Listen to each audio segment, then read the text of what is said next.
Wake up, Austin. It's time for the Atheist Experience, brought to you by those wonderful folks at Atheist Community of Austin. They are proud sponsors of the Atheist Experience with your host, coming at you live November 28, 1999, Thanksgiving weekend. For all you folks tired of turkey, we got two non-turkeys here with my co-host, Jeff D. Like I said, we are coming to you live November 28th. We will be taking your phone calls here shortly. I want to thank Arlo for the intro music there. That was perfect. We'll work more on that intro as we go along. Just wanted to remind everyone, Atheist Community of Austin are proud sponsors of the show, and would like to invite everyone down to the Hot Jumbo Bakery once we're done here with the show, which is at West 5th and Lavaca. It's free and open to the public. We always like meeting new atheists, agnostics, or atheist-friendly people. Our announcements for the group would be December 20th. No, the 19th, excuse me. December 19th is our solstice special. We'll be having the whole group in here, so you'll be able to meet the whole entire group. Well, all the ones that are brave enough to get on TV. We have a few people that still are shy of the TV camera. The night before that, though, is our rapture party, and that is at, well, we don't like giving out the locations to our private individuals' homes, but what the deal is, that's going to be a costume party, and you're invited to wear what you would like to be wearing the day of the rapture. And I still haven't come up with a costume. How about you, Jeff? I've got some ideas. Do you? Okay, that's good to hear. Clean underwear is what we've been told, yes. Vic had the best idea I've heard so far, but I can't say what it is. Okay, yes, we will. Yes, we'll run the surprise.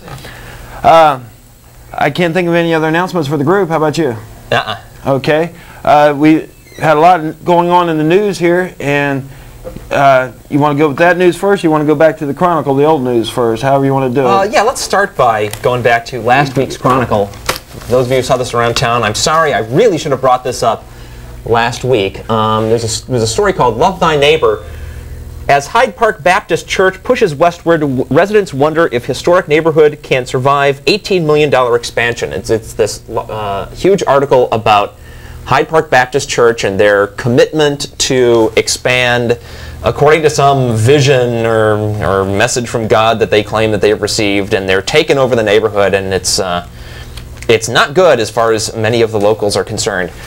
If anybody out there lives in Hyde Park and is watching the show, please call in and give us a perspective from people actually on the scene, because we'd love to hear more about that. I actually got to drive through the neighborhood, and there's several signs up in protest around the neighborhood, and so there is a small protest group getting together. Oh, is there?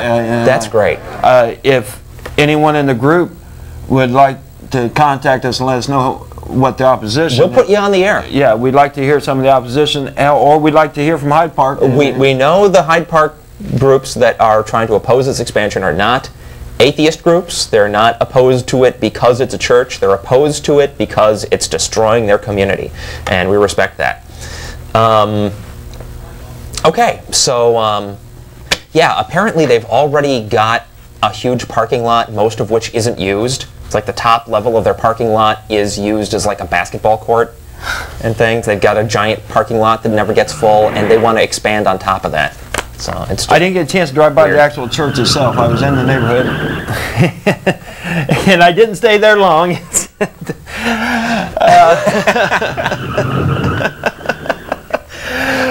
But like I said, I understand it's an historic church. It's been there for quite some time. yeah. I would like to hear from both sides. It's an historic neighborhood too. Yes. A lot of the houses have also been there for a long time. Yes. Good point. Okay, go ahead. So let's move on. We have several news stories. Yeah, I got a bunch of news today. Archbishop denounces indifference over abortion.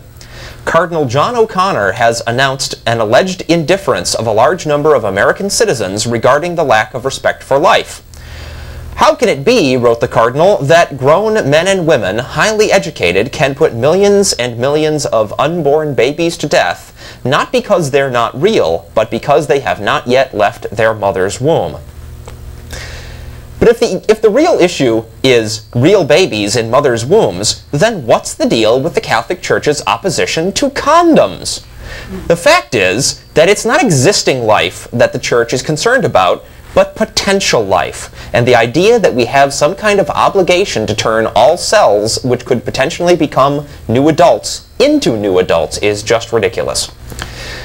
Catholic hospital mergers. Time magazine is using a recent controversy at the Catholic Healthcare West, owned by St. Louis Regional Health Center, to ask, is it fair for a Catholic hospital to impose its morals on patients?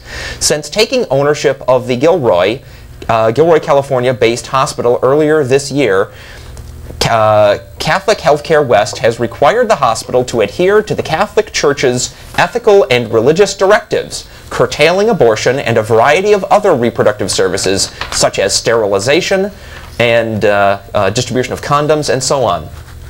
Patients must now travel 35 miles to a different hospital for reproductive services. Merger Watch, a group that campaigns against mergers between Catholic and non-Catholic hospitals, reports that patients already struggling with HMO gatekeepers are facing a new level of interference from religious gatekeepers. New rules for Catholic theologians and lay professors.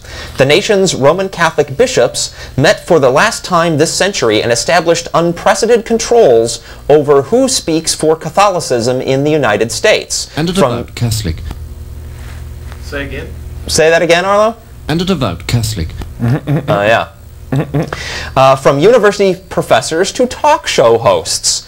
The bishops voted last week on a controversial document that will require theologians to seek approval from their local bishops before teaching theology at one of the nation's 235 Catholic colleges and universities. Much less publicized, but equally troubling, is a proposal to require both clergy and lay Catholics to get permission from their local bishop to expound Catholic doctrine or moral teachings on radio or television. How the Church would enforce these new rules is unclear, even to the bishops. Lawmakers spend $10 million on abstinence programs. The state of Florida is putting new life to the tune of about $10 million into an old message for teenagers who want to have sex. Just say no. Governor Jeb Bush's administration is allotting the money this year to taxpayer-funded abstinence-only sex education programs that urge teens to abstain from having sex. The $10 million marks the most ever the state has spent on such programs, according to a report in the St. Petersburg Times on Saturday. Many of the programs are taught by Christian organizations and teach kids that sex outside marriage is unhealthy. That's right, ladies and gentlemen. Lust is the beast within you. The beast that wants to consume you and then spit you out into the eternal fires of hell. That does sound unhealthy. Where for all eternity your flesh will be ripped from your body by grotesque serpents. With razor-sharp teeth! Thank you, Arlo. Where was I? You got Jeff confused now. Where for all eternity your blood will boil, your bones will burn, and your marrow will be reduced to a putrid black slime! Yeah. In 1996, Congress set aside $250 million to fund states' abstinence programs. The money was slipped into the federal budget with no debate. The new federal abstinence-only sex education grants prohibit program leaders from talking about birth control at all.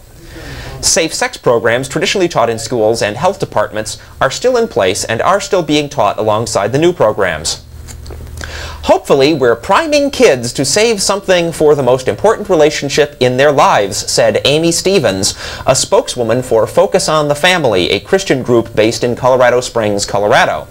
Focus on the Family, for those of you who haven't heard of them, are a bunch of fundamentalist lunatics. As states gobble up federal grant dollars to fund the new programs, people are asking, can a 1950s-style chastity message compete with the sex-drenched MTV culture of the new millennium? Jeb Bush thinks so. It's pretty clear that sex education programs where you teach kids how to have sex don't work, he said. The new abstinence education grants are being doled out to county health departments, church groups, and community centers. Most of the money that Florida will spend this year, about $8 million, is coming from the federal government. Now, did everybody catch that? Church groups are receiving federal funds for this. Already. Yeah, already. The fact is that teen pregnancy is declining and has been for several years. I'm all for the abstinence option, but to suggest that standard sex education programs don't work at all is simply false, and a blatant attempt to whip up an imaginary problem just so that federal funds can be diverted to church coffers. A review of the Florida abstinence grants show that about half the groups providing the programs around the state are Christian-based. But grant recipients are specifically prohibited from preaching religion in their abstinence message. But exactly how is this rule enforced? When Christians get together to do anything that they think is important, they pray. And they don't consider that a coercive activity even when they're spending government funds and have a captive audience of impressionable kids. Just look at what's going on at these sports events where they're praying before those with on the federal on federal funds. Are there police officers at these classes hauling people who talk about God or Jesus during abstinence class to jail? Of course not. The only practical way to prevent these federal funds from being used for preaching is to not give the funds to religious groups, period. Football prayers continue in Florida despite court ruling. Here's an example. Although a federal court has prohibited official prayers at public high school football games in the Florida Panhandle, they are still continuing, with even a sheriff leading invocations. Prayers are said before games at Walton and Freeport High Schools, both in Walton County, and Jay High School in Santa Rosa County. I was thinking this would be a good time to bring up the videotape. Yeah, let's do that. We've got this happening in Texas, too. A few weeks ago, I went with my wife Amanda and our friend Dennis to Santa Fe, Texas, where they are doing these pre-football game prayers. Fat lot of good it's doing them. They're losing like mad, but there's some of us on TV. There's Amanda. I saw Amanda. No, it's Linda Tripp. Oh, yeah, that's not Linda Tripp. No. Want to run that one more time? You'll see me right at the beginning. That's not me yet. That's the girl doing the prayers. Oh, she's a fox. And that's me with the suspenders, and that's my friend Dennis with the sunglasses, yes, I and see that was Dennis, Amanda yes, in the back with the blue sign. That was run on CNN headline news when that case went to the Supreme Court. And as far as I know, there hasn't been a decision about that yet. But yeah, I got to be on TV. I thought it was going to the state. I'm on TV now. Huh? I thought it was going to the state Supreme Court. I thought it was going to the federal Supreme Court. CNN was talking about it. I guess maybe we'll clarify that hopefully here soon. Okay. But that'd be great if it went all. I thought it was state Supreme Court, but it could be federal. I don't think that's right. Now that I think about it, I think you're right. It is federal. But we'll be keeping you up to date on that. No, there's no decision on that at this point. Here, please. Lord, please forgive these senators for getting all in your business. Speaking of religion and politics, go right ahead. Gore and Bradley take different paths on religion in politics. Both are Protestants who say they have had intense religious experiences, but Vice President Gore and former Senator Bill Bradley display sharper differences on religion than perhaps on any other subject. This near opposite in approaches to God in the public arena offers the strongest contrast of their personalities and leadership styles. Gore, a Southern Baptist, said religion was not a dominant theme in his campaign, but a reference point in a life centered on faith and family. Gore said he prayed daily and read his King James Bible whenever he had a chance. Quote, everything I do in some way is informed by my faith and hopefully enriched by my understanding of the lessons taught in my faith tradition, unquote. The Bible. That would be the Bible. As a high school junior, Bradley attended a Fellowship of Christian Athletes conference in Wisconsin, where he heard sports heroes speak of Jesus as if they were describing a friend. He said he was hit by a rush of tears as he latched onto the evangelical notion of Jesus as personal savior. I felt I would never be the same, he wrote. Returning to Crystal City, he proselytized his classmates and his team. But slowly, Bradley wrote, he found fault with fundamentalism, primarily because he felt that many of its adherents were blind to prejudice and discrimination against African Americans. He walked out of an English church when the minister defended white rule in the former British colony of Rhodesia. He never returned to fundamentalism. Should George Bush spend more time at the library? Presidential candidate George W. Bush is often photographed reading to children on the presidential campaign trail. When asked in a survey recently to name his favorite book from childhood, he cited Eric Carle's The Very Hungry Caterpillar. Oddly enough, that book wasn't published until 1969, a year after he graduated from Yale. In fact, 4 of the 7 books named by Bush weren't written until long after he was out of grade school. Speak, you beautiful bush.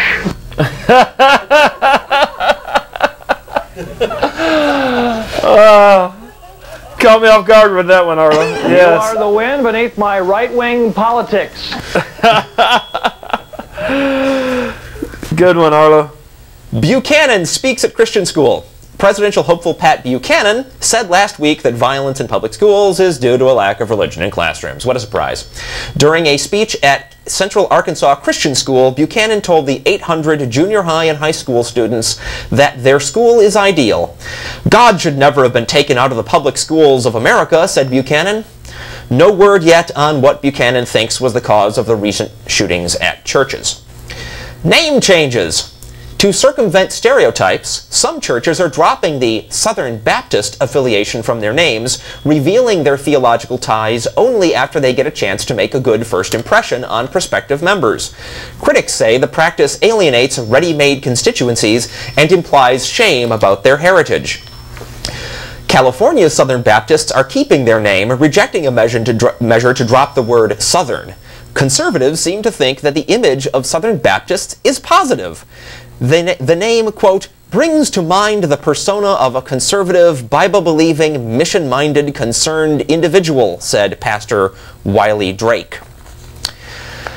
Born-again Christians accused of fraud scheme by the SEC. Washington, 2 men who claim to be born-again Christians are accused of running a $7.4 million fraud scheme that targeted Christian churches in rural Kansas, Nebraska, and Missouri towns. How many of you like silver and gold? Those of you that don't, you're the wrong church. The Securities and Exchange Commission said on Wednesday. Jerome DeFries, 53, of Bonner Springs, Kansas, and Kevin McQueen, 35, of Lee's Summit, Missouri, raised the money from about 125 investors, the SEC said in a complaint filed in federal court in Wichita, Kansas. Named as a relief defendant in the case was Roger Pearson of Nebraska, who had allegedly received about $1.3 million from DeFries through a company Pearson controls. The lawyer represented DeFries declined to comment, while lawyers for McQueen and Pearson were not immediately available for comment. I'd like to see 10,000 people give $10,000. I don't even know how much money that is. Well, that's too much money. We could take... Many of the investors were unsophisticated and gave money based on trust and faith, the SEC said. These defendants preyed on the trust and faith of innocent victims and used religious beliefs and values to further their fraud, said Harold Degenhart, the district administrator for the SEC's Fort Worth, Texas office. DeFries and McQueen told investors they would trade their money in high-yield foreign bank instruments in a secret prime bank trading market, guaranteeing a monthly return of 20% for 12 to 18 months, said the SEC. In reality, the prime bank trading program did not exist, and investors' money was transferred to several offshore entities and used for other purposes. said the complaint. The SEC characterized the case as a classic example of affinity fraud, where the defendants preyed on church communities. They sought to establish credibility by giving the instruments names with biblical connotations like the Jubilee Trust Fund, Oracle Trust Fund, and Elkosh Trust Fund. The defendants told investors that they were born-again Christians and suggested that an investment would fulfill a religious duty or prophecy, said the SEC. They also supposedly enlisted members of the churches to proselytize on behalf of the funds. DeFries and McQueen have tried to block the SEC's investigation by telling investors not to cooperate. They also are reported to have destroyed records after learning of the investigation. The SEC said a federal judge had issued various emergency orders requested by the commission, freezing the assets of the funds, DeFries and McQueen, as well as appointing a receiver to recover the money. The SEC is also seeking civil penalties, amongst other things. Okay. No Jesus in Time. Jesus Christ has been dropped from consideration by Time magazine's voting list for the most influential person of the century. Editors decided that only people who lived in the 20th century are eligible. The current leader is Elvis Presley, with Adolf Hitler coming in third, prompting hundreds of complaints from readers and internet users. Afghan's Taliban warns America of quakes and storms. Afghanistan's Taliban rulers have warned the United States to end its hostility towards it or face natural calamities such as earthquakes and storms. The warning was in a message of the Islamic movement's supreme leader, Mullah Muhammad Omar. Scientologists sentenced in France. A French court has found 5 members of the group guilty of fraud, setting back the organization's efforts to become recognized there as a religion. The Church of Scientology reacted bitterly to the verdict, saying the trial was politically motivated. What? What is going on? Guys? What? Okay. I don't know where this is going. Where did that come from? Some footage of Cut it out! Footage of the Scientology trial, I guess. I don't know. Hang in there, folks. We have a weird sense of humor this morning. And, blame it on the Cut it out! Thanksgiving weekend. That's a commercial. We're not allowed to show those. Patriarch accuses missionaries. This is just loony. Russian Orthodox Church Patriarch Alexei II has reportedly accused foreign missionaries of feeding psychedelic drugs to young people as a tool for winning converts, a news agency reported. Alexei II frequently speaks out against foreign missionaries, fearing that they are infringing upon his church's traditional position as the primary religious group in Russia, who he feels are winning souls from his traditional flock of followers. That was fantastic. And, just remind everyone, we're coming to you live November 28th, 1999. This is Thanksgiving weekend. Like to hear how the Atheists spent their Thanksgiving weekend. Yes, we would. I actually heard some Christians on the news trying to claim Thanksgiving as a Christian holiday. Next, they'll be trying to claim Halloween as a Christian holiday. You can give thanks and be thankful. It is, actually. That would be All Hallows Eve is a Catholic thing. You can give thanks and be thankful for the things you have in your life without having to thank some supernatural, non-existing being that has no effect on this planet. You can let the people that are in your life know that you're thankful for them being in your life. Let the people you work with, that you're glad that they're coming. Not a word more on the subject. The grub is ready. Bless us, O Lord, and these thy gifts. Where's the sugar? Oh, Jay, there's no milk.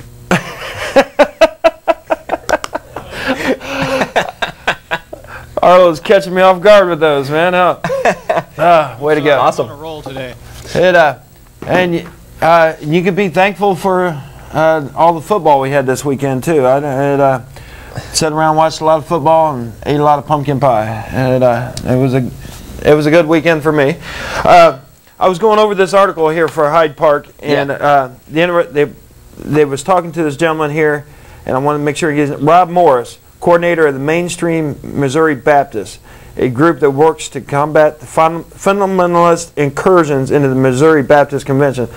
It says the Baptists are uniquely fond of megachurch concept because more so than other evangelical faiths, Baptists measure their success in terms of how many converts they can attract. So he points out, goes on further to point out that all the men elected to president the group in the last 20 years, the president of the Conservative Southern Baptist Convention, have all been pastors of churches with more than 2,000 members. So the Baptists are real big on that. The whole point he's trying to bring out is the latest trend towards mega churches. And Austin has seen a growth of several of those. And I hadn't really, I never draw the connection to this article about Baptists being so strong on that. Yeah, we've got one right near where we live. Oh, do you? Which one? You know, unless you don't want to advertise. Oh, okay. It's here in Austin. But you'd think that the point of a church would be, you know, what the leader of the church would want is to make sure that the people in his flock were the nicest people, the best behaved people around, right? That would be the point. Sure, you'd want to have more in, but the point of getting them in there is to guide them through life, you would think, right? And for them it's not. It's just, you know, numbers. It goes in to show one of the most offensive things I find personally about religion is the vanity of religion, and this just goes to show how much vanity that they don't care how many what their church is doing. They care that they have 2,000 members there every week or whatever else. Whereas we're out here trying to make better the community with blood drives and what little bit our little group can do. We don't have $18 million to be throwing around. I'm real curious and wondering what effect our atheist group could do with $18 million. Wouldn't that be? But it goes on. It was also talking in this article about how this church has the money and the reputation to. They're very litigious. They will fight in court. Yeah. And so and I didn't highlight the exact point here in the article, but they were talking about they actually violated zoning laws, and the city refused to fight the battle because the money this church has and the legal forces this one church commands. So that is frightening when a church gets that powerful that our own city government is afraid to enforce zoning laws that that we already presently have. Isn't their current pastor a former mayor? Right. Exactly. Yes. Good point. Yes. Creepy. He was on the city council when they got their first zoning variance back in the 70s. He was actually a member of the city council, and at one point was mayor when the same church got another variance in the 80s. And so it's not being about nice people to them. It's about winning at all costs. Exactly. And that's just sick.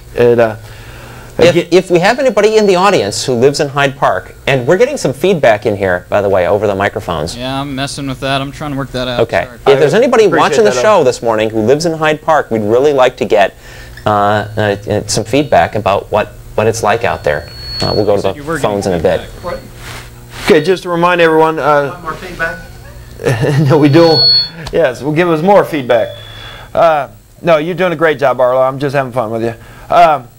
This is live, November. We'll be taking. I guess we'll try Mary here and see if the phones are working. All right. All right. Mary. Good morning. Good morning, Mary. Can you hear me? Yes. Can you hear us? I'm having trouble talking. I'm losing my voice. Yeah, you don't sound good. Well, I had too much fun, and sometimes it takes it out on me physically. Was you yelling at the UT game? Well, I was yelling at a lot of things. Okay. It was a good Thanksgiving overall. I gave thanks for being alive, and there still being some decent people left in the world that I can talk to, like the atheist community of Austin. Thank you very much. I Well, appreciate that. what I really wanted to talk about was you were talking about the megachurches a second ago and how litigious they are. Well, they'll take you into court over anything, and you know the really scary part of it is because I believe in the truth, okay? And I believe that the truth is the perfect defense against everything in my life. If I keep it true, there's no way they can get me.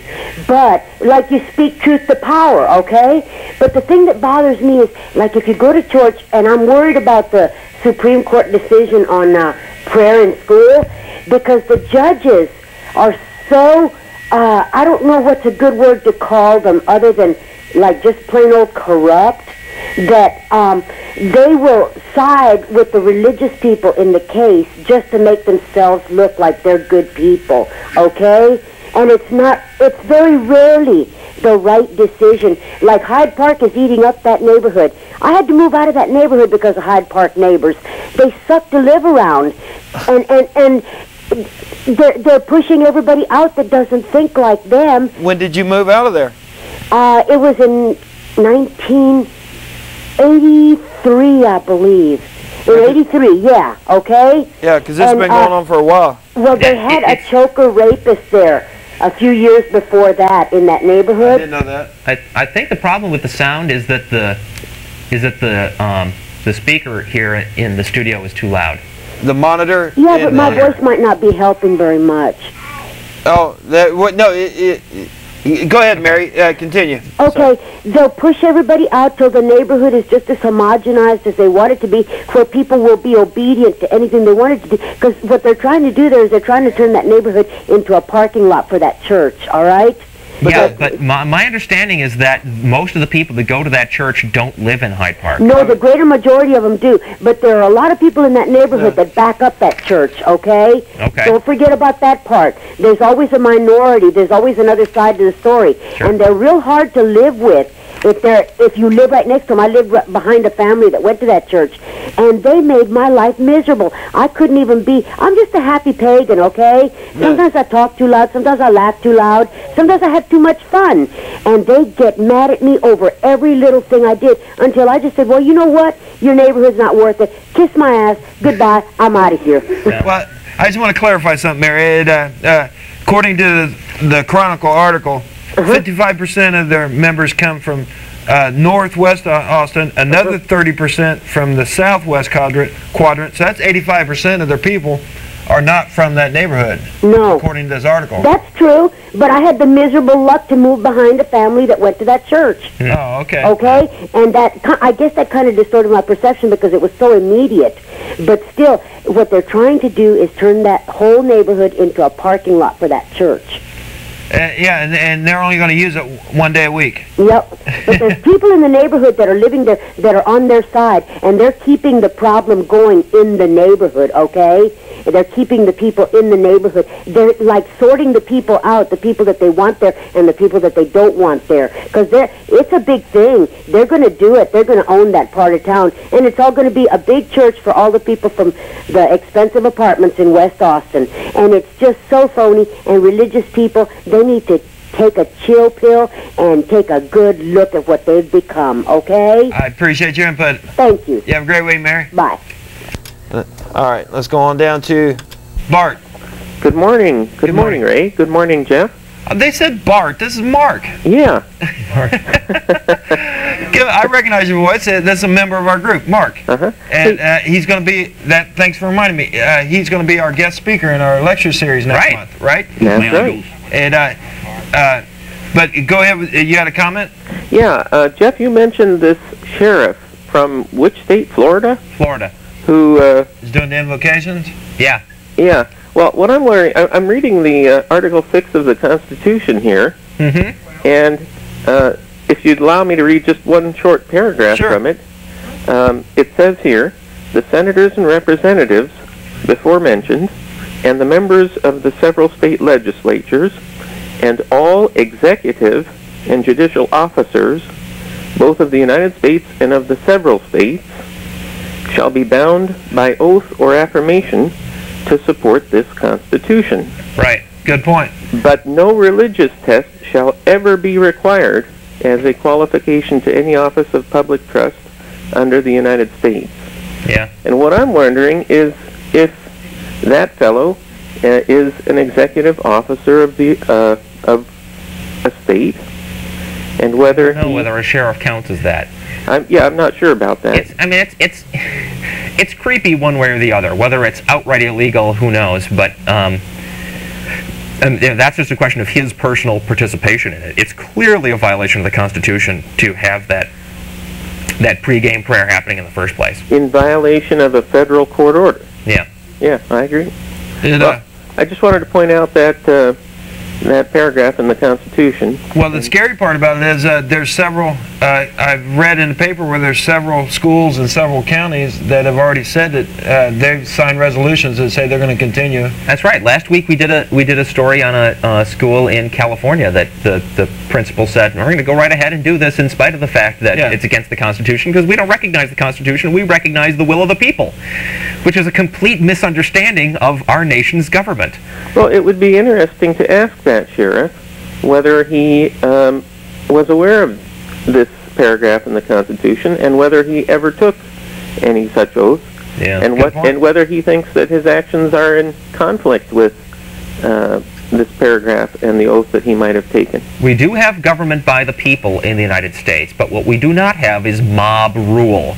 The will of the people is tempered by the limitations set on them by the Constitution, by some incredibly smart dudes 200 years ago who knew from watching what happened in other countries what kind of restrictions had to be put on the laws that could be passed in order to have a nation that would be just and fair for everyone.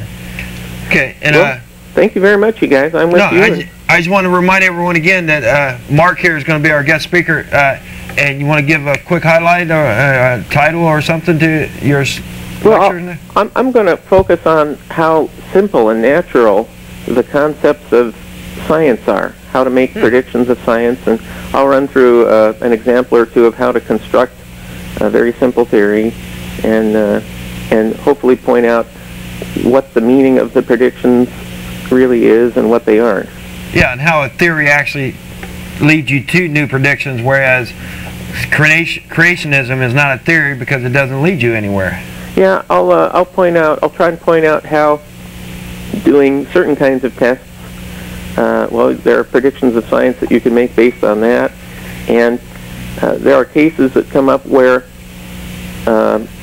you want to make predictions for tests of a type for which you have never taken any data, and what science does in that case. Great.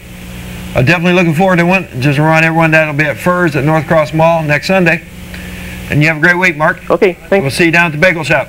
Thanks for calling. You shank! How could you tell on me? Well, I don't want hungry birds pecking my soul forever. Oh, come on, Millhouse. There's no such thing as a soul. For all the people that wanted to hear Bart. Yeah, okay, yeah, there was Bart. Yes, thank you, Arlo. Just remind everyone, those little sound clips that we're putting in there are from other shows, and whenever they talk about money, we're not asking for money. We're not allowed to ask for money on the show, and we're not asking for money. Those are actually clips from religious shows that are constantly pounding people for money. Right, Benny Hinn is not in the sound room for all you people who are confused out there. Right. I just want to make sure that because that is a violation of Access TV rules to ask for money. So, and I mentioned something about $18 million or whatever else. I don't want you to think that we're asking for $18 million either. No. Okay. Let's go on down to Ed. Can I ask y'all a question? You sure can. Sure, Ed. Why don't y'all believe in anything like the Lord or God or anything? That's a big question, and it's let's start with the simple ones. I see no evidence for a proof of your Lord or your God or whatever else, and that's going with an assumption that you have a God that is like all the other callers that we get that. Yep, but can I finish? Sure. God, He's all-powerful being. There's been proof. They found Noah's Ark in a mountain. They did. No, I'm afraid not. I'm afraid that's false. I believe so.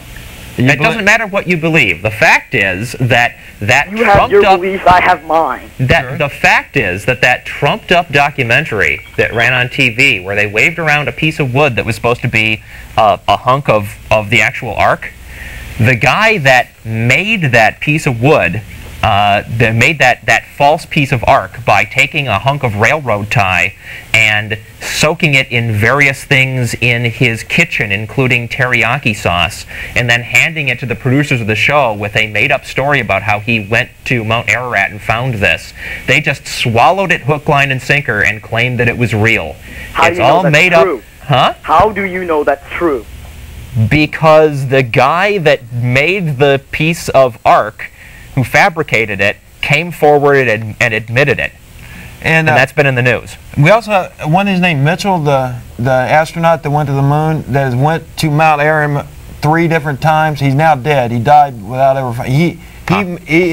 He organized 3 expeditions going to that mountain looking for that, and he himself said that that particular wood that you're talking about was a fake.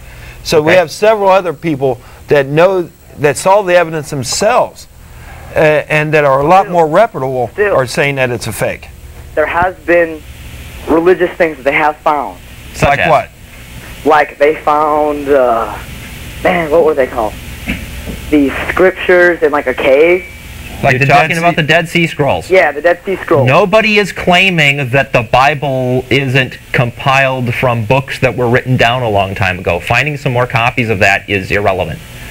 But the Bible says that they were written down first on the Dead Sea Scrolls, and then they found the Dead Sea Scrolls. The Bible does not mention the Dead Sea Scrolls. They found them in the cave, and they said that those were the Dead Sea Scrolls. You don't fool in anyone, you know. And they're still interpreting the Dead Sea Scrolls, and they're finding lots of contradictions between the so-called present-day Bible, the King James Version that you're probably familiar with. They're finding and why are you here? Who made you? How'd you start? The Big Bang? That's one answer. And we don't have all the answers. And are you like really upset about all this? You sound really upset. Ow. Okay. Bye. We have a bunch of other callers. You have a great week. Look, listen. Can I finish? One more time. All right. Well, look. The Big Bang started from an atom. Okay. You know that, right? No. And the atom was supposed to be as big as a period. No, the Big Bang did not start from an atom. You're already wrong. Well, you tell me what you think. No, you read a good book on physics. You read what scientists are actually saying. We're not scientists. We're a couple of nitwits on TV. I think but we've actually read this stuff. And I think you were trying. Look at the actual explanations. I think you were trying to do a variation of the first cause argument. Is that what you're going to? Are you familiar with that? Let's just lose this guy. Okay. You have a great week. Hey, a lot of people have been calling in and describing the Big Bang as starting from an atom. Right. I don't know where that comes from. I think what they're getting confused with is there was the first kind of atom, which would be hydrogen atoms, being the simplest atom, before stars would fuse them into heavier atoms. Maybe that's what people are getting mixed up on. Which didn't actually come into existence until some significant amount of time after the actual beginning. Well, right. Like if things came from a significant fraction of a second. If things came from a singularity, it was condensed smaller than an atom, but it wasn't an atom. Yeah. There's a difference. Thank you, Arlo. Remind everyone this is coming to you live November 28th. We have a bunch of callers, so just get in line and we'll try to get to as many as we can. Let's go on down to John. I'm a little nervous, so please be careful. Okay. Please be kind. I mean, okay. I have a question. Something that's bothered me since I went to high school football games is I have no problem with prayer during football games, but I'd like to see somebody test this and go to some kind of small Texas town and try to put a Muslim prayer there, or try to have a Hindu representative say some rites. Yeah, excellent point. And the way they're trying to get around that particular problem, at least in Santa Fe, as I understand it, is that what they did is they said, well, we'll let the kids do this if they want, right? If the kids want to elect somebody to deliver a message, then we'll let them do that, right? So it doesn't seem like the school is dictating it. But the fact is, when you have a population of students that's primarily Christian, nobody except a Christian is going to get elected. So, you know, Can you say the Lord wants the Red Sox to win the World Series? Can you say that at home? But they were getting similar results on the prayer before the city council. They've had several people, other religions, get in there and try to do things, and I guess they got a few complaints, but not many, because not that many people watch that channel to watch the city council meeting. But they've had some unusual religions up there doing invocations for the city council. Right. Yes. Isn't it? I mean, I'm kind of clear stuff if I'm wrong here. For tax reasons, right? Isn't the atheist community kind of classified as a religion? No, we're actually an official 501c nonprofit educational group. Okay, so because I was wondering if for like the city council, if anybody from the atheist community could stand up and. No, they have a list of churches, and that basically any nonprofit group that goes through the process of getting a religious certification on their 501c, that is an official certification you can get, then and if they have an Austin address, they're considered on the list. But somebody from that church has to give a letter asking to be considered, and then I think it's actually the secretary that does the actual picking. I'm not. If I'm wrong, please call and correct. But from my understanding, that is how you have to be an official 501 religious organization recognized by the federal government and the state to be considered. Right. Yeah, it's the main. I guess the main thought here is anybody denying access to things like school prayer or any function like that to either atheists or to Hindus or to Buddhists or whoever on these like during football games? And has anybody been denied the right? As far as I know, there is no test case like that going on right now. Right. In the case of the city council, they've got this mechanism set up that Ray just described that gives other religions an opportunity to have their say, but of course excludes atheists. You know, the fact is, it seems to me they shouldn't be doing anything like that in the first place, but they're covering their ass by having a system where technically other religions can speak at the city council meetings. No, I'm just going to leave you at this. I would like to see a test. I would too. Okay, thanks. I think that's really what it's all about. I mean, if Wiccans came forward to get, He hung up on himself. Oh, okay. If Wiccans showed up at Santa Fe High School and said, we want our turn to offer a little message at the beginning of the football games, you know they wouldn't be allowed to do it. So. Time to do our daily Red Sox prayer with the Reverend Bob Tilton. Who's on line 4? We got line 4 blinking here. We got someone on hold here, and we're getting her name. Oh, well, let's. Good morning. Good morning. I don't have your name. Jim. Jim. Hi, Jim.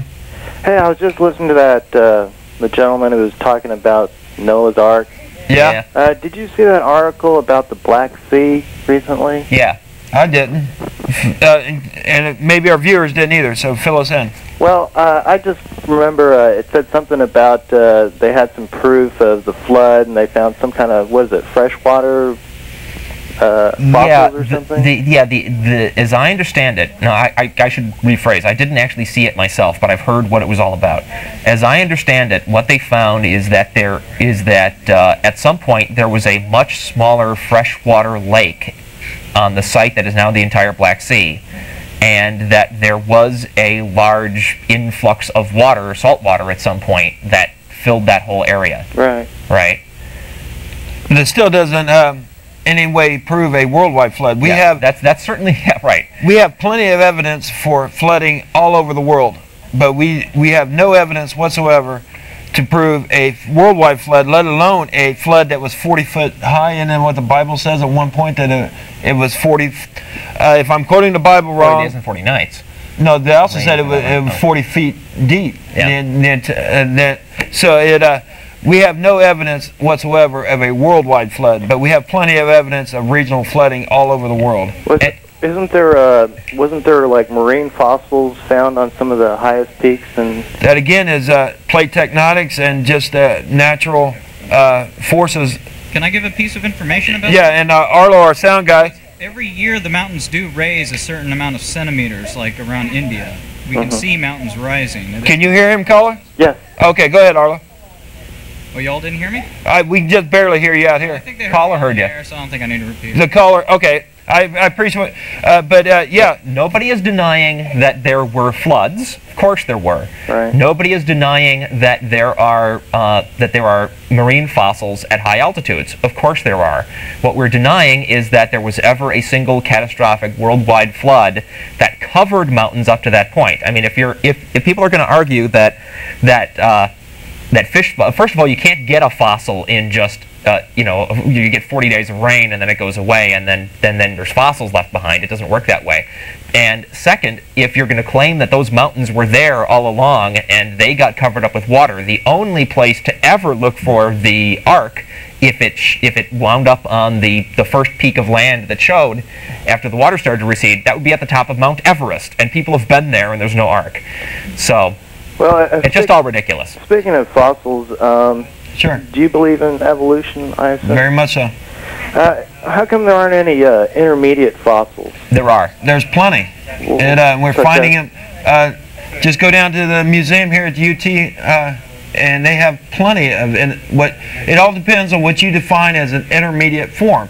We give you plenty of intermediate forms, and you can say, well, I want the one in between those, and we could spend 1,000 years until we find that particular one, and then the creationists will come back and say, no, there's an intermediate between that one and that one. Well, which intermediate forms are you talking about, or fossils that you say are there? There's plenty, and if you're asking for the actual scientific names of each particular species that is down there, we have plenty down there. We have snakes with legs that are no longer, that have gone out, and you can show the evolution of snakes where they had legs at one point. Archaeopteryx is a good one. Archaeopteryx, and even better ones are the new bird transition fossils that they're finding in China. These are actually things that are very much like dinosaurs, but with bird-like characteristics, including feathers. And they're also, and next month, Scientific America is going to be talking about humanoid species that have died out. So we actually have, those could actually be considered an intermediate. Who told you there are no that there are no transitional forms? Actually, I saw it on Access TV. Yeah. It was a creationist talking about it. Big surprise. But, I'm just trying to come up with some proofs, because I am a Christian, I do believe. How do you feel about the Shroud of Turin? It's been repeatedly debunked. Yes. The image, the pigment on the actual image part has been identified as tempera paint. Really? I saw something special recently that they said that it wasn't. Here's exactly what happened recently.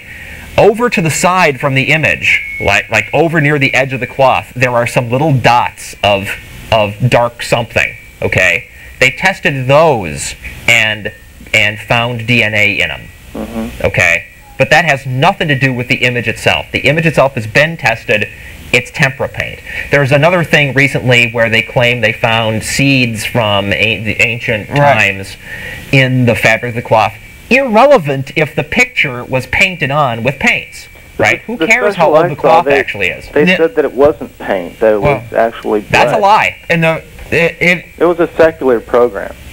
It was a secular program. Okay. I'm really up on my Shroud trivia, and I'm telling you. And they have not shown. There's no history of it before the 12th century. Right. And the carbon dating corresponds to that.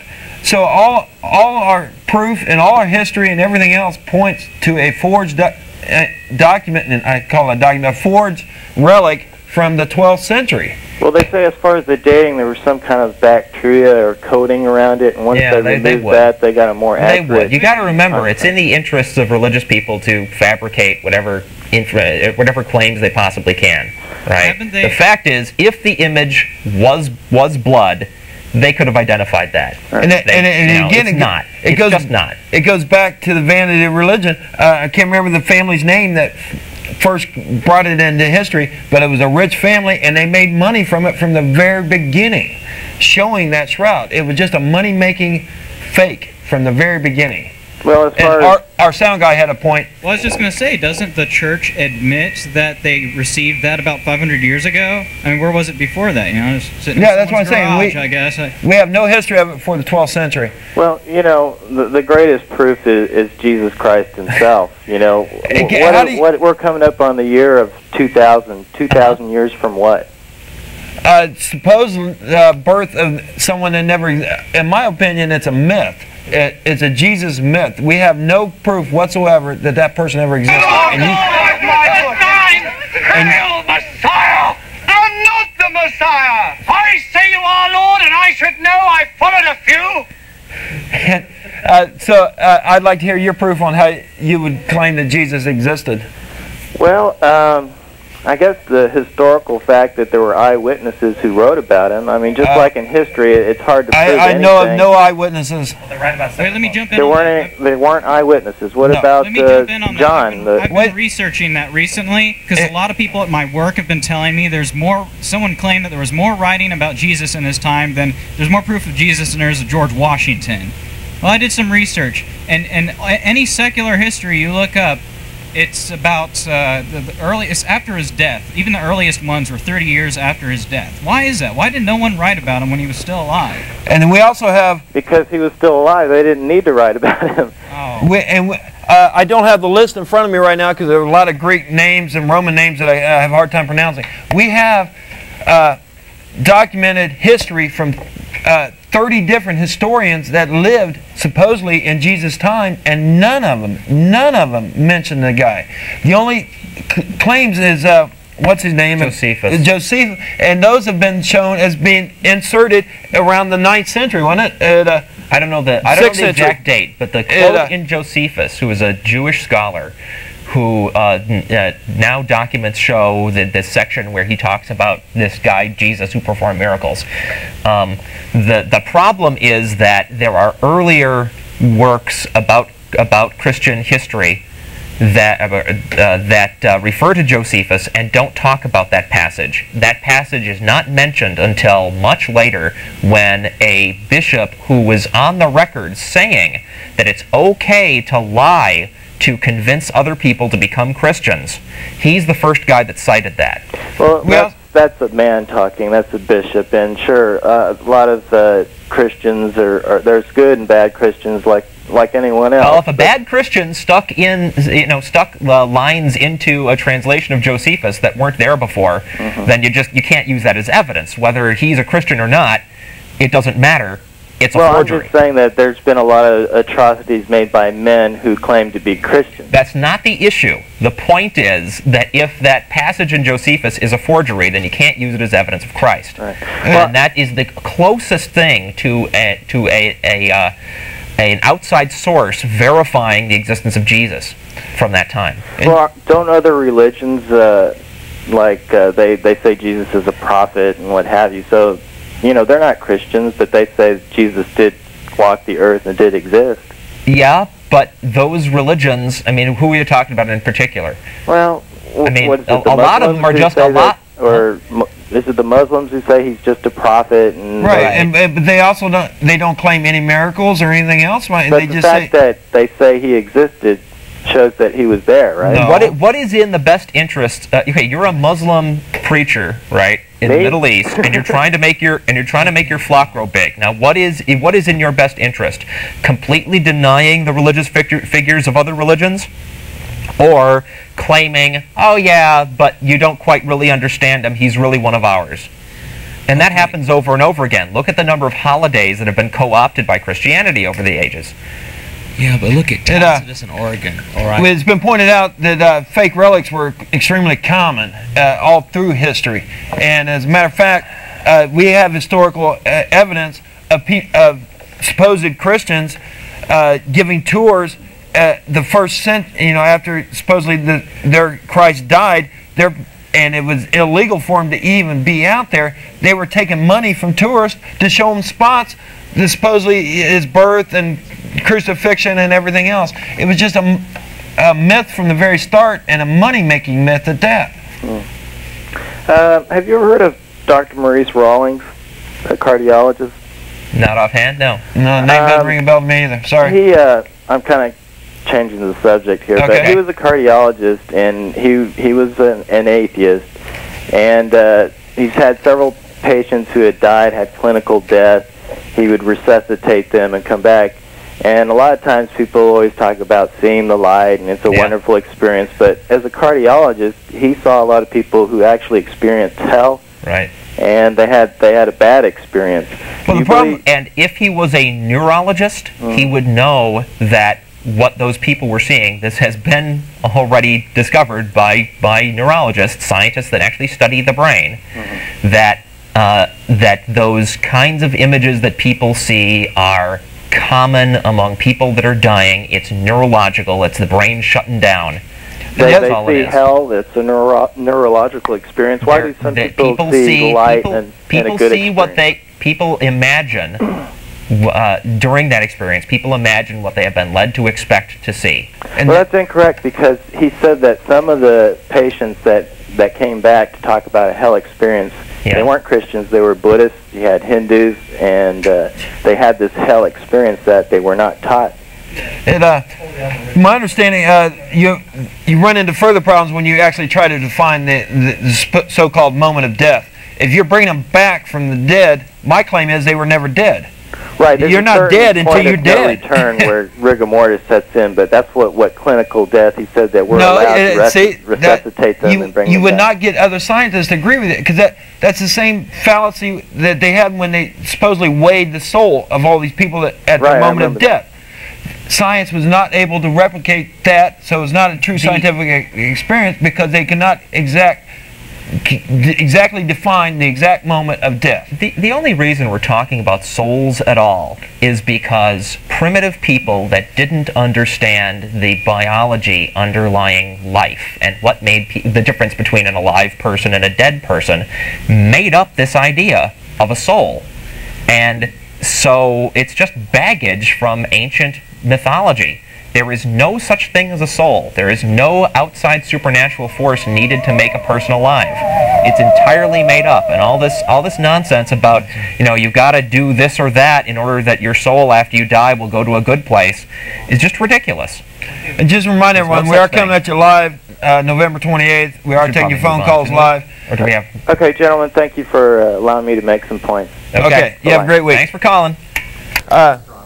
Yeah. And feel free to believe whatever you want. I mean, did hell and heaven descriptions come from feelings or burning or flying? And that was a question from our crew to our caller, which we no longer have on. Which is an excellent question, Amanda. Yes. Yeah. The thing is, yes, the neurologists know that what the brain goes through when you're dying can generate imagery. Yes. Right. Yes, it is true that imagery is colored by the expectations of the person, but it is also true that it doesn't have to be. That is not some kind of hard rule. The brain doesn't let's check to the mythology area of the brain, and that's where we're going to get all our imagery from, right? They have their expectations, and then they have just random stuff that happens, like in any hallucination. So yes, you would find some of both. All right. It might not always be the patients interpreting this as hell. People might say, "Oh, you felt a burning feeling?" Right, oh, exactly. Well, good point, Arlo. Right, excellent point. Or they saw red, so they saw hell, or whatever else. Yeah. Right. We had Bart on earlier. Is this his friend Martin? Maybe, I don't know. Let's see. Martin. Yes. Good morning. Good morning, sir. What can we do for you? Well, you're talking about. Do you actually believe that you don't have a soul? Is that it? There's no proof whatsoever for a soul. Yeah, why should we believe that we have one of those? I mean, I don't know if you ever gotten your heart broken by a woman or whatever. Yes. Okay, so what is it that's feeling in you? That's your emotions. That has nothing to do with the soul. It's your soul. No. When you hear that particular song all these emotions, when you hear that particular song that makes your balls curl because it reminds you of somebody, There's biochemistry underlying all these emotions. There is no supernatural, outside, intangible force that has to be in your body for you to feel these things. Because they can replicate any of those emotions through chemical stimulation in the laboratory. Yeah. Through electrical stimulation to the brain, they can bring up a lot, So you still there? Caller? packing my soul forever. Oh, come on, Millhouse. There's no such thing as a soul. It's just something they made up to scare kids, like the Boogeyman or Michael Jackson. But every religion says there's a soul, Bart. Why would they lie? What would they have to gain? I don't hear scrubbing. Well, if your soul is real, where is it? It's kind of in here. And when you sneeze, that's your soul trying to escape. Saying God bless you crams it back in. And when you die, it squirms out and flies away. Uh-huh. What if you die in a submarine at the bottom of the ocean? Oh, it can swim. It's even got wheels, in case you die in the desert and it has to drive to the cemetery. How can someone with glasses that thick be so stupid? Listen, you don't have a soul. I don't have a soul. There's no such thing as a soul. Thank you, Bart Simpson.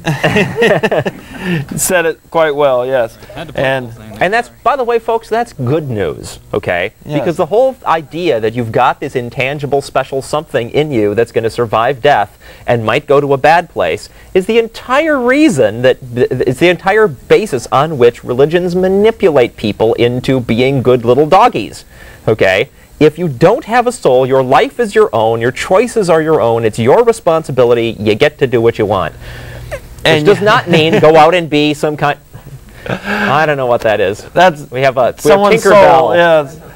Someone's soul. Yeah, that does not, of course, mean go out and be a bad person, because what badness is, what evil is stupidity. It's ways you can act that piss other people off and wind up making your life unpleasant because you're not really all by yourself in a vacuum. Other people react to the way that you behave.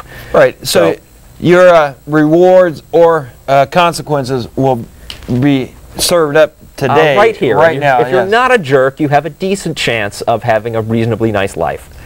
And that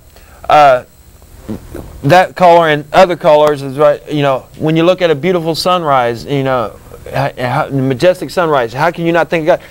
Don't you see how vain that is to think that that there's some being out there that made this whole entire universe so some human being can wake up and admire that? So it's either vain to think that he did it all for you, or it's vain of your God to make us there just to appreciate him, his handiwork. You know, you are special. So, right. You know, that's what it's all about. It's all this idea that you're special. But you know, you can be just as special without a soul. If everybody else doesn't have one either, then that's actually one commonality less. That makes you more different from everybody else, because you're really, then differences are on the basis of what kind of person you really are, not some kind of magical thingy that inhabits you and animates you that gets to go to Happy Land when you die. And well, that's the way you get in the holy place, honey. And ooh, ow. And this earth was not put here we for... lost our caller now. Yeah, call back, Zach. We're about to take your call. It's not here for a man to come along and plunder and do whatever he wants with it. We're finding out how much harm the human race can actually do to this planet. So we have the intelligence and the capabilities to make this a wonderful place for the entire planet, and we're not doing that. And religion has a lot of the reason why we're not doing that. It sure doesn't help that like some significant portion of the population, I forget the percentage, but it was big, actually believe that in their lifetime Jesus is going to come and trigger the apocalypse, or the apocalypse comes first. I don't know the details. But that all this is going to happen and it's all going to somehow come to some final conclusion. It's not. Time is going to continue to go on. We're going to have to face up to the consequences of our actions, and we're going to have to do that right here on Earth. And I think we got Zach back on the line. Let's try it. Zach? Yeah, how you guys doing this morning? Fantastic. Good, how are you? Sorry I got cut off there. That's all right. I've been watching your show for a while, and I really enjoy it. Thank you. I was raised a Christian, so, but I enjoy watching your show and listening to people's opinions. Okay. One question I did have about the evolution. Sure. I was watching a show the other day about the origins of man, and it talked about different species that they've, like, my main question was about the tooth that they constructed that whole species of humanoid out of. I don't know if you're familiar with that. I'm not aware of any species of human reconstructed from nothing but a tooth.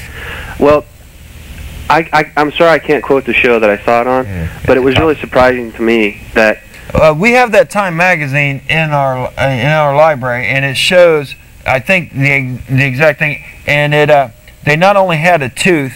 I think the smallest bit of evidence that they have, and they list out all the evidence that they have on each one of those, is a partial jawbone and a tooth. Okay.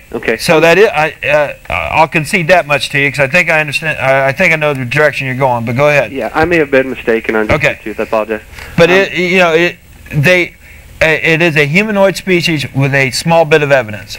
Right. So they constructed this out, and then I listened to both sides of the argument, where one will say, well, it's a humanoid tooth, so let's construct a whole humanoid out of this.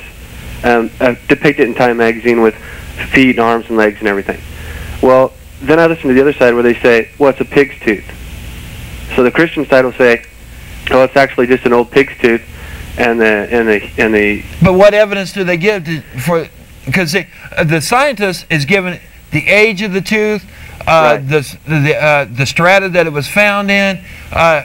He is more than willing to lay out all the evidence that he came to his conclusion. He's not saying his is the final conclusion. Right. He's saying that this is his best or her best guess from their evidence that they have, and they lay out all the evidence that they have and their reasoning behind that evidence. I don't see the Christian side doing that for the pig's tooth. Right. It's easy for the Christian side to denounce that by just saying it's a pig's tooth. Right, and then say that and offer no evidence whatsoever. Right. And, wait a minute, I'm not going to let this go any further. Okay, Arlo. I think you're getting confused between two different articles. There's been a famous creationist argument about there being a tooth claimed to be a human tooth and is a pig's tooth, but it wasn't from Time magazine. This is something from one of those Inquirer tabloids.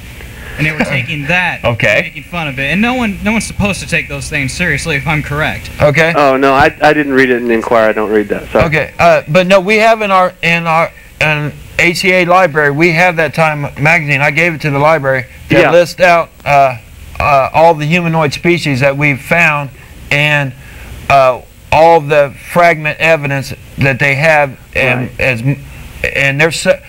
Yeah, and I will admit, the early ones, they have very small evidence, but it's not the only, they're not going just on that tooth. They're going on all the evidence surrounding. Like where it was found and how deep it was in the earth and stuff like that. Yeah, right. Exactly. Were there tools found near it and all kinds of stuff. Yeah, I'm pretty open-minded. Like I said, I really enjoy your show. And you guys keep up the good work. All right. You have a great week. All right, bye. Just remind everyone, once we're done here, we're heading down to the High Jumbo Bakery.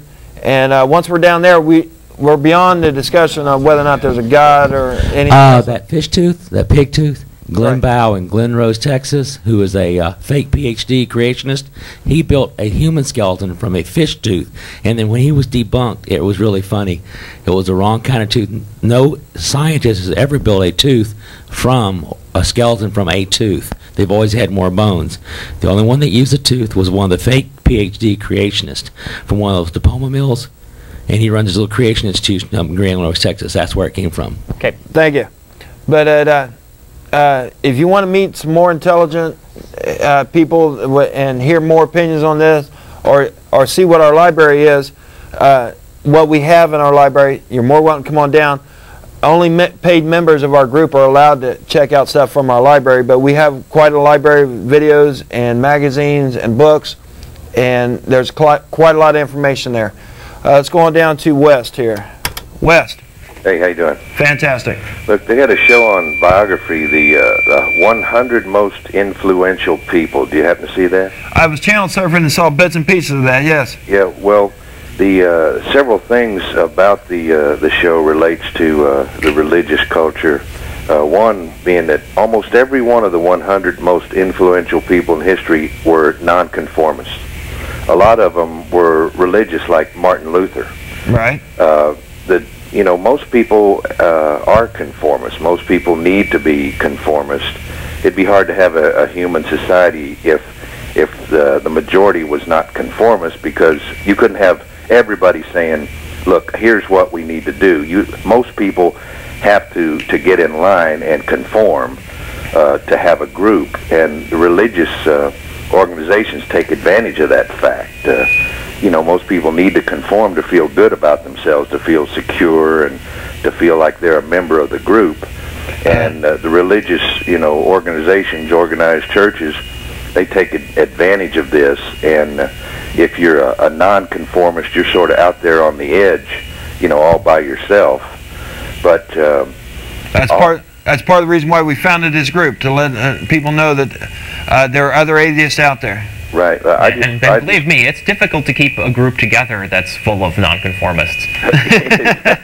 but we manage to anyway. I mean, it's possible to find commonalities, and it's even possible to to just relax and say, well, I'm not exactly the same as this other person, but I don't believe exactly the same, but we can get along. Yeah, I just thought it was so striking that in a situation where conformity is so important, that the most influential people in history were all nonconformists. Sure. And that a lot of them, in their nonconformity, in their theories, were persecuted by the church. Sure. I appreciate you bringing that up. All right. All right. Yeah, let's try to get as many callers as we can here. You don't invent anything by saying the same thing everybody else does. You don't discover anything by saying everything everybody else does. Yeah, you don't get any progress that way. Let's go on down to Ed. Yeah, hi. Can you hear me? Sure can. Yeah. Okay. I was calling. I think I saw a show Back to the Flood thing, and what they were doing, I'm not sure if it was on a program about the apocalypse or what, but they were talking about a possibility of one of the ways that a myth like that could have started. And that was their whole point of talking about how a whole area could have gotten flooded out. Sure. And to an early civilization, the survivors, something like that could be perpetuated through time. Yeah, very easily. And there's several flood stories through several different cultures. The Christians are not the only flood story out there. Right. Back to the Apocalypse show. Sure. I'm not sure if that was on that or not, but there was a professor from the university that they kept flashing to on that show. Are you familiar with the one that was on Frontline? Frontline, I think, is what the program was. On Monday? Right. I actually fell asleep watching that, so sorry about that. I did want to watch it. I've seen him before, and he was very good and very excellent to watch. And I was just curious to know if you know who he is, or I forgot. I wish I knew his name, but they kept saying, Professor so and so, UT Austin. Please fill us in on that. I don't think it was Weinberg. Website. Oh, yeah, the Frontline has a website. Yeah, good point. Where they have information on that show. I'm just curious. I wonder if he might have been one of the people that you guys have out there to speak or something, because he really, really was good. Well, thanks for the tip there. We'll have to get a hold of Susan Brown's one that's been arranging all that, and we'll pass that along to her that as a suggestion as a possible future guest. Yeah, check it out. The most interesting thing I thought about that show was, I didn't know until I saw the show, was the Greek Orthodox Bible does not have revelations. It is not part of... That's exactly right. And it was a very good program, I thought. And I was Frontline always does a wonderful job. I was really interested to see that a good portion of it was documented by this particular man from UT Austin. So I wasn't at my house, or I would have taped it.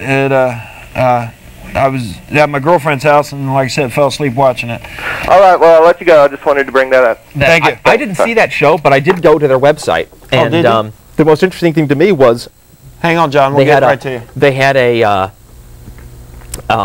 list of emails they'd gotten about the show. Yes. And it was just right one after another. Christians pissed off at their story being treated as mythology. Angry, angry, angry, angry. How come you hate us so much? How come you hate God or Jesus or whatever? They're just telling the facts, folks. Which leads me to this other thing I wanted to do in the news. Sure, go right ahead. There's according to a Coral Ridge Ministries survey, 81% of those who answered the survey agree that a Christian Anti-Defamation League should be established. There's a little story about it here in this, whatever this is. Hey, I agree. I think every group that can be slandered ought to have an anti-defamation league. But defamation is only when you tell things about another group that aren't true. Okay? Just because we're sitting here telling you this or that piece of mythology from Christianity isn't factual doesn't mean we hate Christians or we are even attacking them. We are telling the truth. Right. You can't be sued for the truth. You can get sued for defamation. That's right. And so, I would like to see an anti-atheist defamation group. Anti-atheist defamation league. Yes. I think that definitely needs to be in existence because we're defamed in pretty much every church in the country. And they have no conscience about it either. And from the media on down the line, you know, they think they can just slander atheists without ever thinking about it. Yep. And I've been reminded we have callers on the line, so let's try to get as many as we can before the show's over. Let's go to John. Alex Jones, please. Alex Jones. Worked him into it, didn't it?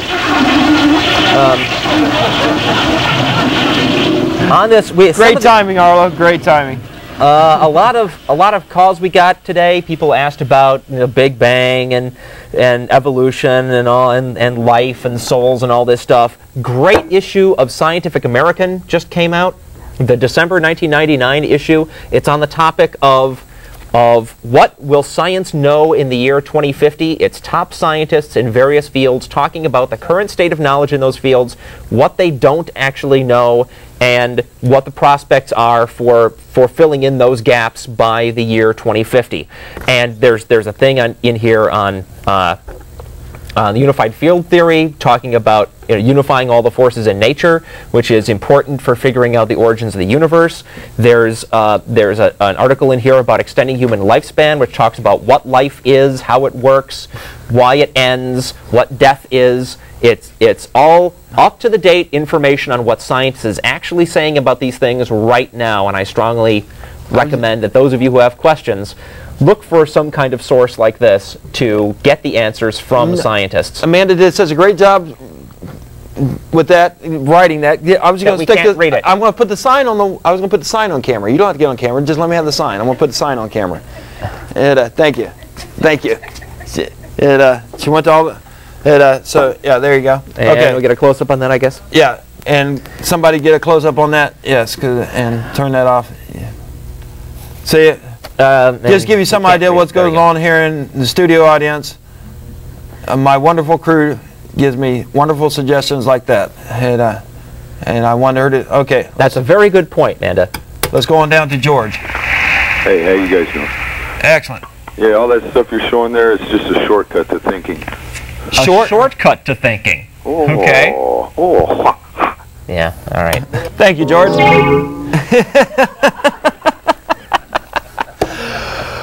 What I liked about this particular they're quite willing to put the predictions down in writing on what they think, and like say they're not saying this is fact. This is what they interpret. They do talk about what the current understanding of the facts are. Right, but their predictions, right, are predictions. They're talking about what the progress is, what the potential is, what the lines of research are right now.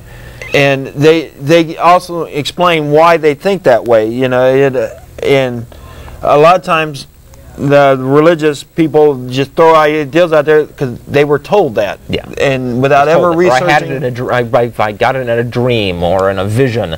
Or I read my Bible and this passage that was about something completely different inspired me to think that God was telling me X. And then on all the articles they have footnotes. And back here they got the authors, and so you can actually do as thorough research as you want to. That is the way you should do your critical thinking. As Jeff started the show a year ago with the critical thinking, that's one of the things is don't take an answer, don't take it at face value. Do the research until you feel that you've done enough research. Because we are not omniscient, it is always theoretically possible for anything that we think we know to be disproven later by evidence that we haven't found yet. Exactly. Anything. All of science. But when I say that, I am not saying go out and treat science as just, as much guesswork as anything else. The point of science is to build the best understanding we can from the information that we do have. And the fact that even scientific theories are not 100% absolutely ironclad certain does not mean that they're as uncertain as some guy's wild vision or unsupported claim.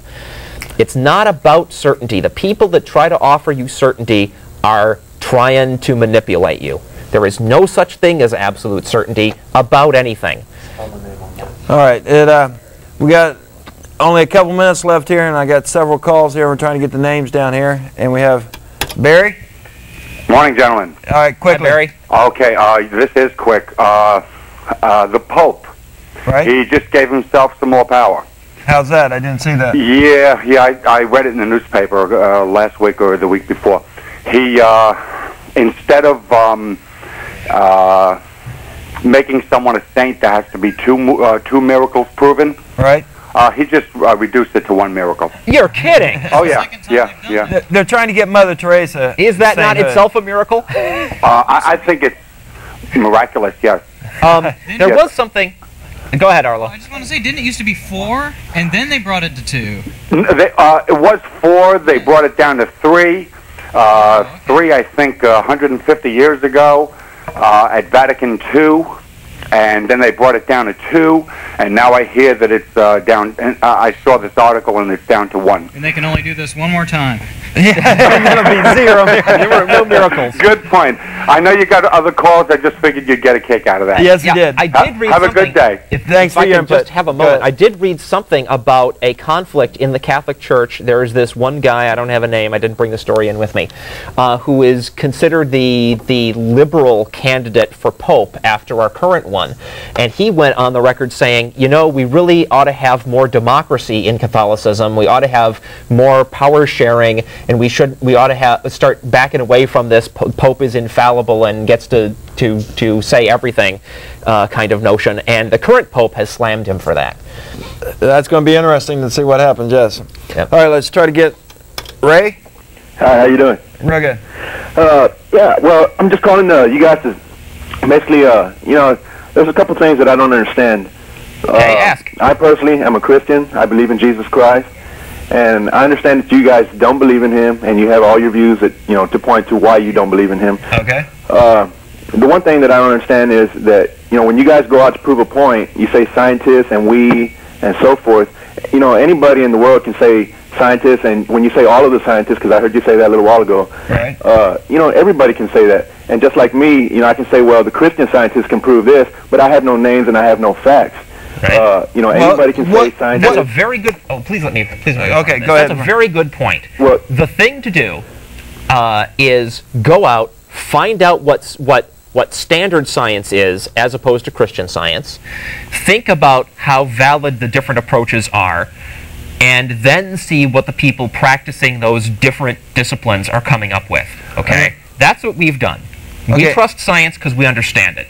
And what sort of Christian science proof are you talking about? Quickly, that's exactly what I'm talking about. What type of science are you talking about? No, I'm asking you. Any scientist, whether he believes in evolution or the Big Bang Theory, has his belief.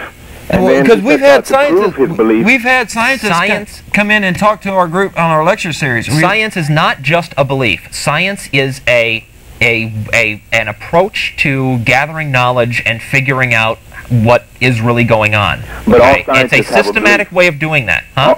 All scientists have a belief, whether it be evolution or but the way that but in real science, the way you arrive at that belief is through a systematic analysis of evidence and experimentation. Okay, it's based on that. It's a way of getting stuff that is way of getting information that's reliable.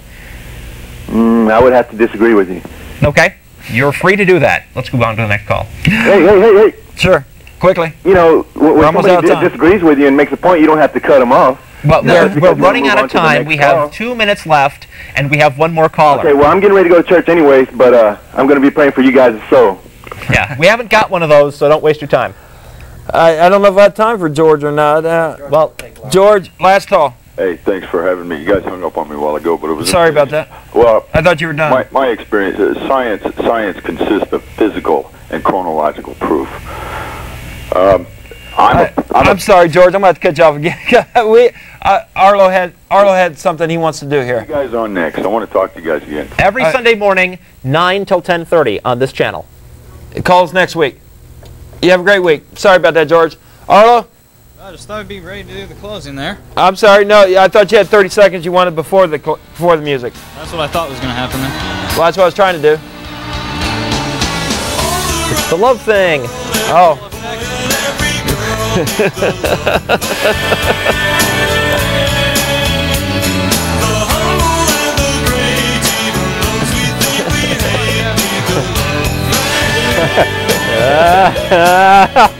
I can't do it. It's all backwards on the screen. Ah!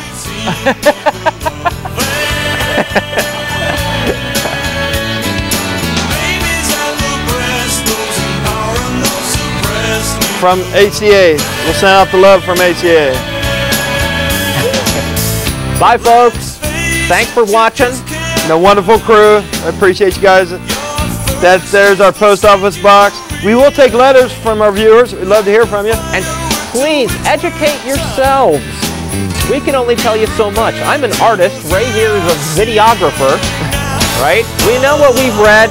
We know why we think that it's reliable. Go out and find out. Don't just listen to your ministers. Come on down to the bagel shop, West 5th and Lavaca. We're heading there next. Bye-bye. We love you, Austin.